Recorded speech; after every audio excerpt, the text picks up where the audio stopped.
Most of the time these days, we take air travel for granted, but the oldest among us can remember when the sky was still a dangerous frontier. Tonight, new at 9, our Jim Swift takes us on an aviation history flight through the still bright eyes of a 92-year-old man. In a couple of weeks, Dick Cook will turn 93, but he can barely remember a time when he wasn't a pilot. Around then, there weren't too many commercial pilots around, so private license held Saturday and Sunday. You could be out flying passengers $1 a ride. So I spent Saturdays and Sundays most of the time net hopping passengers. Cook got that license by trading part-time work at an airport in Ohio for flying lessons while he was still in high school. Before long, he was giving lessons of his own, including the ones he gave to his girlfriend, Annabelle.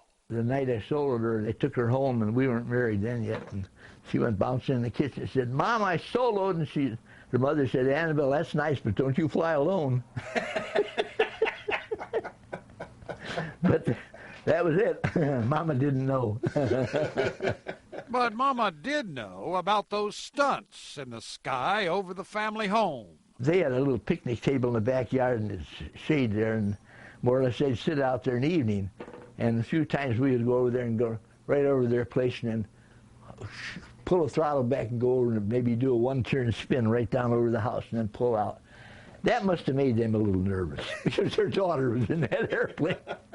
We didn't think of it then. We thought it was fun, you know.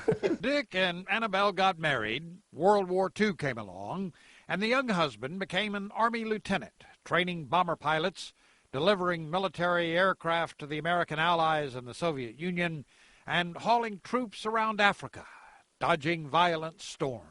You try to pick one that wasn't too bad and turn it, tell the radio man go back and tell the GIs in the back to tighten themselves down and go through the thing. For a few minutes, all hell would bust loose. You'd be all over the place. But then you come out on the other side and you did it again. There were some close calls and plenty of forced landings in farm fields and the like. But for the now retired pilot, it was a life to look back on and love.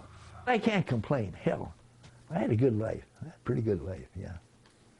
I had a lot of adventures, damn near busted my ass a few times, and that's good. Anytime you come close to almost killing yourself, it's invigorating. You get, after that, you feel better than ever. You know, by God, I cut the butter. I enjoyed life all the way. Yeah, everything. Jim Swift, KXAN, Austin News. And we thank